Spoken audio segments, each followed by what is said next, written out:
Alright, I am back with another Starfield video, a day after official launch here. I am nearing 140 hours with the game, maybe 120 if we're not counting menus and stuff. And I thought I would go kind of back through all of the things I wish I knew when I started things. I've written 2 articles about this, 2 separate instances of 10 things. I usually do these for games I have a lot of early access to because it allows me to kind of learn a lot of lessons that players can implement right when they're starting out. But to do this in video form, I think I can expand on each point at least a little bit. I will link the articles in the comments or in the description. Please click on them. That helps me, even if I'm going over them here. So these are 10 things. I'll try not to spend like forever on this, but none of these are terribly hard to implement, and I would definitely suggest you at least listen to some of them. So here we go. I'm going to start with the first one I did. So in the first 10 here, one of the things, I tried to go in at least somewhat order of like when you start the game to where you go next. One thing is I know people are going to spend forever in character creation, because if you're like me, that's what you do. Good thing is, Bethesda figured out that people may want to change things later, and many games do not have this ability. That often happens when you get like hard-coded at the beginning of the game if you have to be in a bunch of cutscenes and stuff. You don't have to be in any cutscenes here, so they are able to do that pretty easily. There's a shop called Enhance. They are on pretty much every big city, Neon, the New Atlantis, the Resort, Planet, Paradiso. There's a lot of them. Costs like $500, $800 to go change anything you want about yourself. You can change your gender fully, your name, anything, except you cannot change your inborn traits or your backstory. Those are the 2 things you cannot change. And no, this is also not a place to respec skill points. But if you just want to change how you look, whether that's total overhauls or minor tweaks, you can do that there. All right, number 2. Max your jetpack first. It's essentially the core mechanic of this game and what makes it stand out among other Bethesda games. Bethesda games have never really been about their mobility, and this reminds me of kind of the distance that Mass Effect leaped from its early games to its later games, when they kind of implemented combat jet boost action to be a little more action oriented than just being a normal cover shooter. The jetpack here adds speed, verticality, everything. And even traversal, it's saving you oxygen because you can kind of just skip along the surface. The max upgrade, just max it all the way as soon as you can. It dramatically increases your fuel regen and your the speed at which it regens and the amount it uses when you boost. All very good. It's going to be hard to live without it, and you will essentially be able to bounce yourself around forever using this system if you time it right. So that is, I think, the best perk in the game. Health regen. This is all the way down the physical tree. Can be tough to get to, especially if you're playing a certain type of build. Fortunately, stealth is also in this tree, so you can do some stealthy things to get there in addition to like brawler skills like more health and carrying capacity, which everyone friggin' needs in this game. Health regen. If you don't get health regen, you're going to just only be using med packs and sleeping in beds for health recovery forever, because food sucks and is never going to heal you well at all because it's terrible. You're going to want that health regen. The max level of health regen will get you a full health bar in like 15-20 seconds when you're out of combat. There is some level of in-combat healing that you get at higher ranks. It's not very good. You won't even notice it. But the out-of-combat healing, very important, so you won't like just spend every med pack you have or need to go find a bed and sleep somewhere and come back. Really, really necessary, I would say. The best traits. I wrote a whole article about this. This sort of depends on how you want to play, but Wanted, that is one I really like because that sends a bunch of bounty hunters after you. As they say, it's free real estate. In my second playthrough, I had a bounty hunter chase me in a ship. I crippled them, I boarded them, I instantly had a Class B, much better ship. It's just farming loot and XP in a different way. And you can create for some kind of fun dynamic situations where you're doing some other mission and the bounty hunters come and like try to kill you, and there's no downside to it because you also get the benefit of you deal more damage when your health is lower, and like being wanted is supposed to make that bad, but it doesn't. The other ones, I have 2 ones based on companions where your companions, what's it called? Empath, your companions perform better if they like you. Unless you're going like crazy evil pirate and all the Constellation members hate you, this is pretty easy to do. Most of them will like you, so they'll, by default, they'll perform better in combat. And then also extrovert gives you more oxygen when you're traveling with a companion, which again is probably going to be most people in this game. All the other ones have like, they're either boring or they have like downsides that aren't really worth it. Yeah. The best early ship. This one is a question I got a lot. This is probably the thing I get message about the most in terms of like, thank you so much for this advice. Your first ship is terrible. The Frontier is awful. You don't want to do any ship fights with the Frontier. None. It's so bad. I would not invest any money into upgrading it until you have like $1 bazillion and can completely rebuild it from the ground up. You need to do, as fast as you can, the Freestar Collective faction quest. You will have an opportunity to do this. As you get to Aquila City, there will be this hostage situation that you have to resolve. You've probably seen this by now if you're like any way into the game.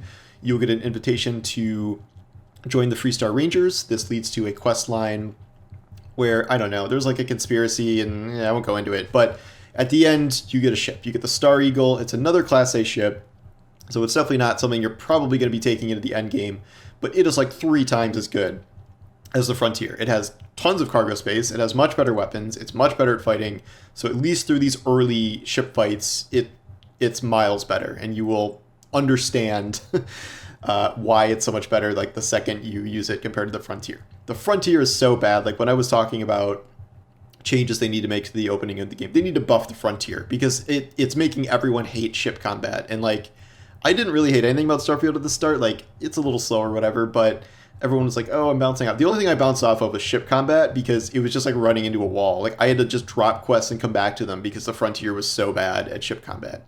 So anyway, they should fix that. 2 ways to do a main quest. So my thinking is kind of evolved on this. In the original article, I present like some people want you to mainline the main storyline so you can get to New Game Plus because there's special New Game Plus things that happen. Other people don't want you to do that. I'm not really doing both sides anymore. Don't mainline the main quest. I have made specific videos about this, which comes down to you will miss most of the best stuff in the game if you do this. All the side quests, all of the relationship building, all of the faction quests.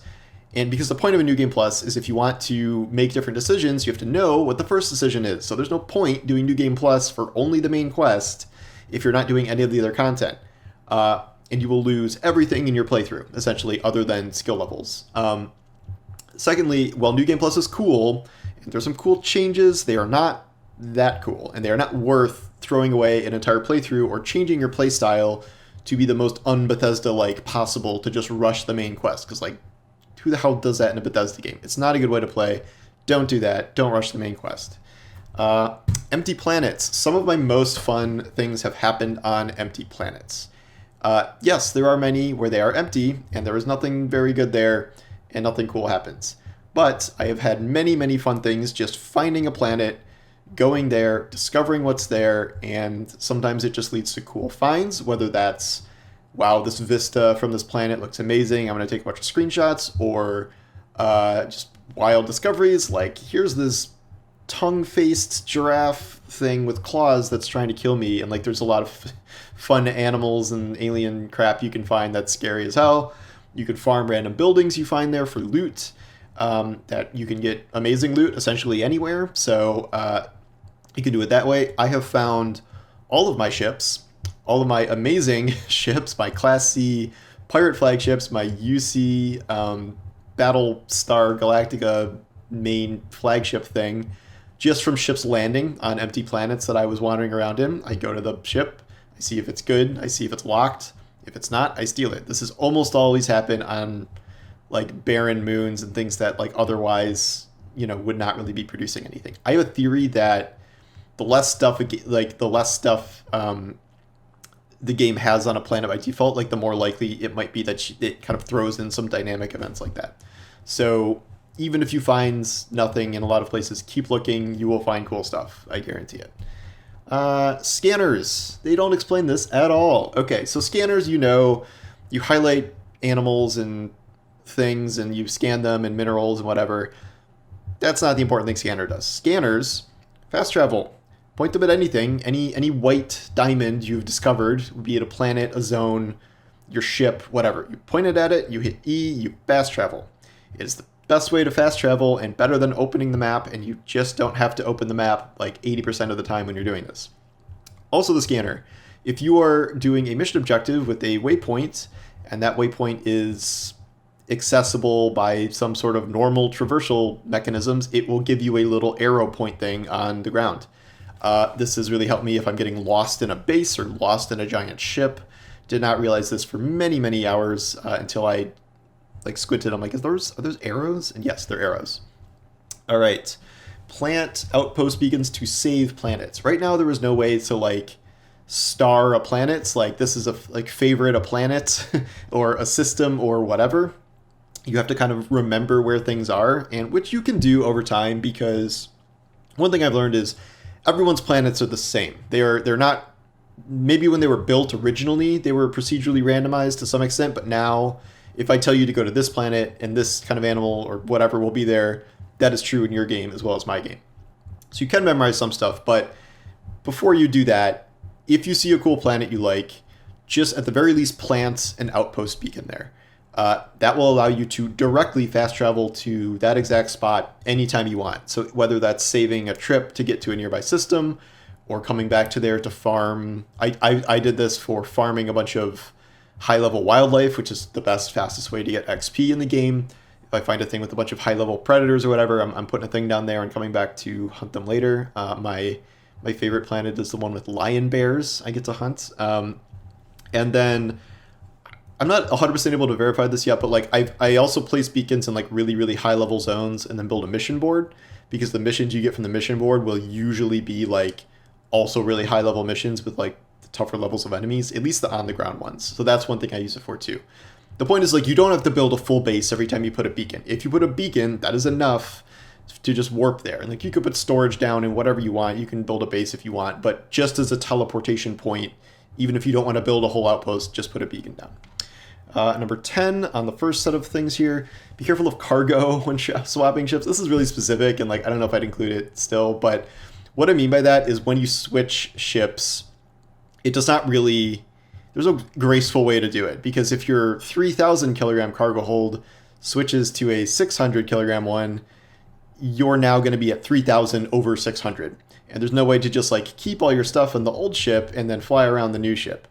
So you cannot add anything new to that ship. So if you're finding materials and whatever, you have to keep them on your person until you deposit them somewhere else, like container or a chest, your companions, wherever, or if you switch back to a ship with a higher cargo capacity.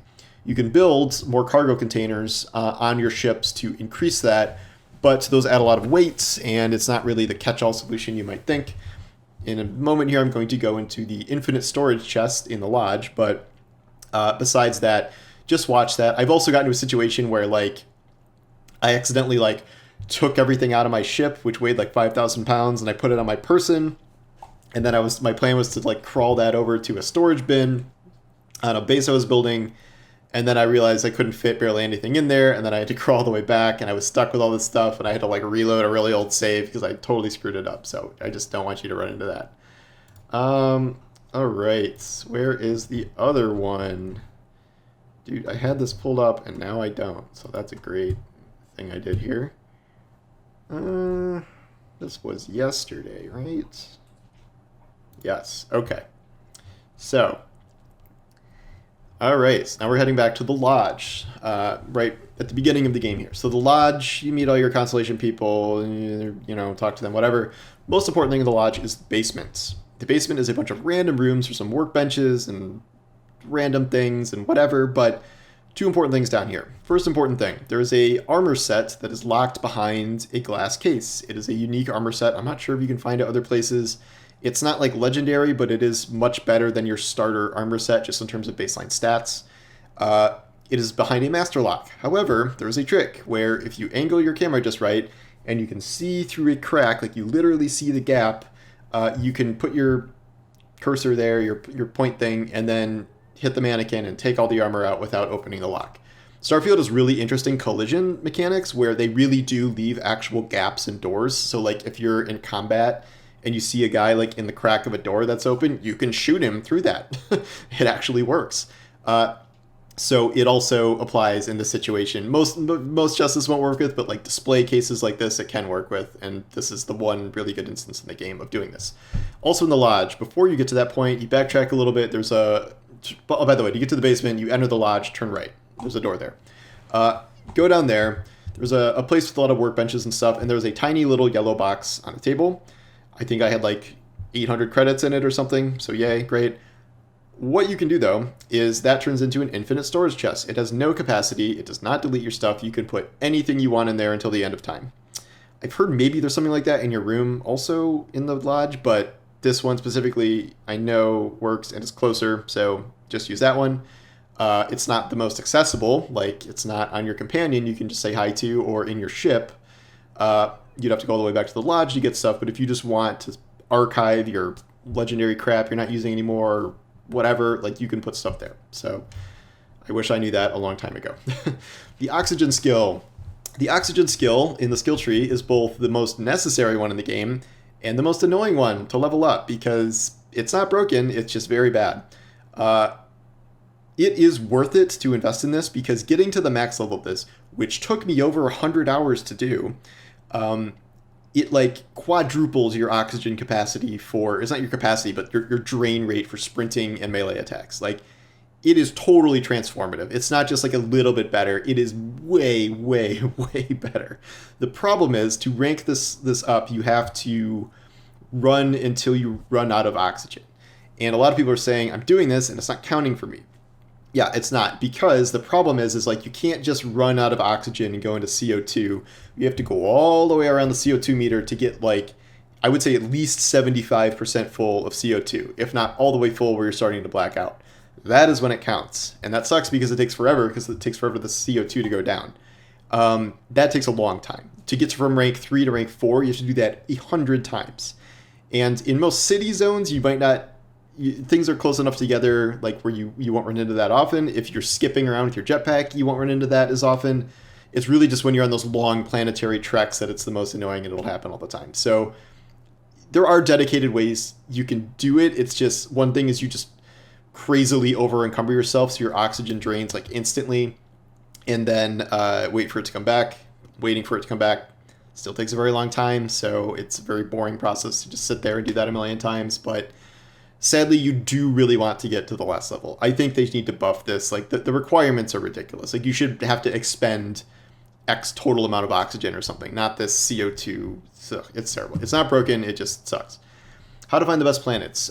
Best is subjective, as I just said, that anything cool can happen on any planet. But if you want to find usually the most beautiful planets with like actual, trees and grass and stuff, and crazy alien animals that are rolling around, and a place you can build a base in, a place that looks cool, a place that will probably have other buildings you can raid. All of that you can find on the system map, because you just have to read the readouts. You are looking for high O2 atmosphere, so that's like Earth. You are looking for some amount of flora and fauna, and you are looking for temperate temperature, so not like radiation hot or sub-zero rain cold. I don't know what they all are, but some of these will be like, moderate O2 or cold or whatever, and like those can still have plant life and animals. But there are a few like Earth planets, some of them are in the main game, like where New Atlantis is and Aquila and stuff, but you can find your own, and that's usually a good place to put down a base, because it's a really beautiful space. If you find a perfect atmosphere one, you don't have to wear a spacesuit at all. You don't have to wear a helmet, you don't have to wear a spacesuit, you can just run around like normal, like it's a settlement. And you can see those just bouncing around the system. So when you get in a system, you can just see the readouts. You don't have to even go over to scan it. It'll just show you. So if you're in a system with like no POIs, no nothing, start looking at the things I just said for the planets, and you can find some interesting ones that way. Number 5, perhaps my favorite thing I've been doing in this game is, I know everyone's like really into the shipbuilder, and the shipbuilder is very cool. I just am not like a shipbuilder, base builder person, really. I am now a person who steals ships. And I am not even a pirate. I am just a person who steals ships. What I mean by that is, the best ships in the game you can get without just crazy amounts of custom building and maxing stuff out are going to be ones that you steal yourself from factions. And what you may have been taught at some point, during your viewing of stuff for this game, that you can dogfight a ship, take out their engines, board the ship, kill their crew, get in the ship, and leave. That's great. You can do that. It's kind of a pain in the ass because either your ship might be a little too underleveled for that and you die before you can do it, or your ship is too overleveled and you blow up the thing before you can even board it. This has happened a lot.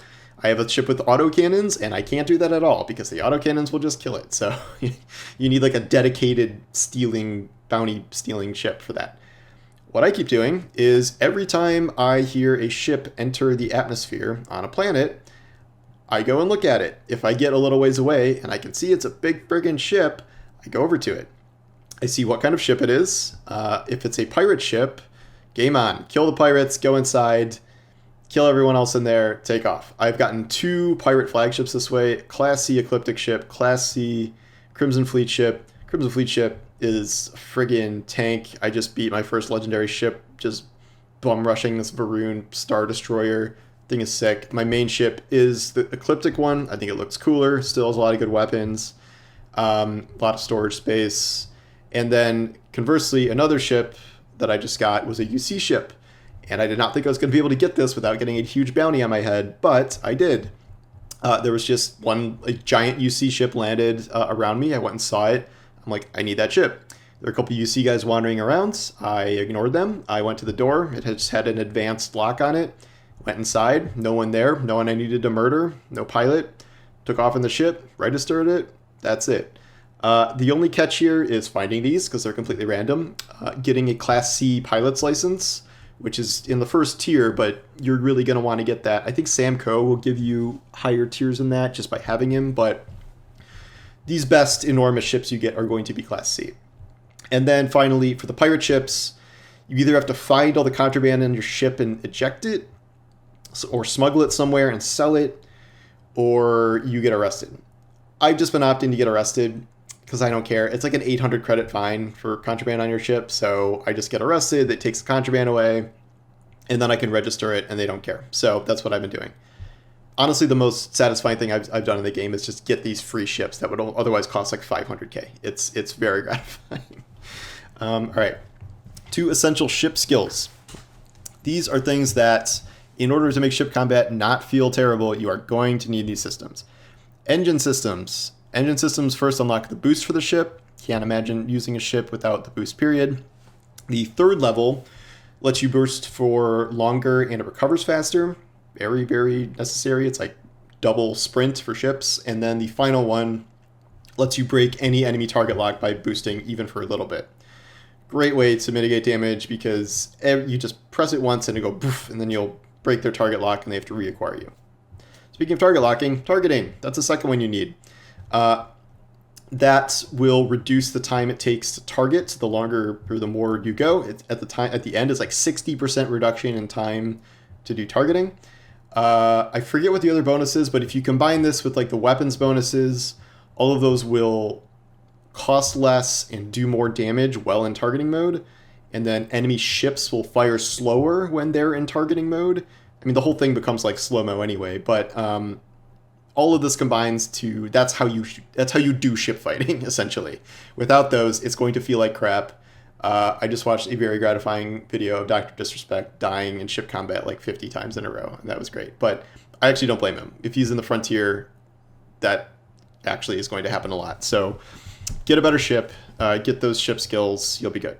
Companion skill buffs. Yeah, I just talked about this, but briefly, this is never really explained. So each companion, especially the constellation ones, will have like a little badge of one of the skills and stars.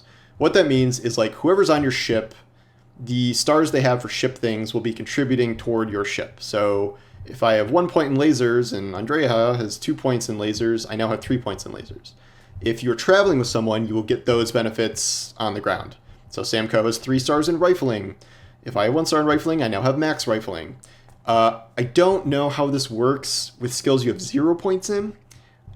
It doesn't show up as you having the skill, but I don't know what the point would be of people of 4-star skills if they didn't work when they weren't unlocked. Someone can tell me what the deal is with that, but at the very least, this is how it works. You get more skill points traveling with those people or putting those people in your ship. It's also why you would, in theory, want to stock up your crew with more people, because the more people you can put in there, the more bonuses you get. This is also why you want to do things like hire random people at bars that are like, I'm a payload specialist, and that will get you like max payload. So your cargo bay is 60% bigger just from having this person on your ship. So that is something that plays into kind of shipbuilding, ship design, or on the ground traveling. Not really explained at all. What to actually spend credits on. This is an interesting one. Everyone's going to have their different priorities, but the way the game works is you can farm almost anything you want. I do not think it is a good idea to buy guns, ammo, resources, maybe medical supplies if you really need it, or if something like an injury that needs to be cured, but it's really just ships and ship gear. I think that's the only thing worth actually spending a ton of money on. If you're really into like role playing and you want that $200,000 neon penthouse, yeah, fine, go for it. But in terms of like actual gameplay stuff, before I started stealing all these pirate ships, my best investments were like the 300k to 500k Class B, Class C ships that by default are going to be way better than your Star Eagle or whatever you're using. At baseline, they will massively increase your ship's combat potential, traveling potential. At some point, you're going to have to buy something with a big jump drive because some of the systems are the furthest away. You need to have like a 27 light year jump drive or something. So you might need to buy a ship just for that. You can steal these things again, but that's a lot of luck based. So if you're not finding anything and you have a bunch of credits, yeah, buy a ship. The other thing is ship upgrades. Eventually, there's stuff the cosmetics things of ships for shipbuilding are not really that expensive. It's like $500, $1,000, $200. Where you get really expensive are things like bigger engines and especially weapons. You can get I just bought two $45,000 missile launchers for my pirate ship. Those prices start getting really high, and those that tripled my missile damage. So good investment. That is the kind of stuff you're not going to loot that. That is stuff you do need to buy. You don't need materials for it. You just need to buy it. So that is what I would be spending money on. I guess if you don't care about ship combat at all, you can. I don't even know what you'd buy. But you can buy other stuff, I guess.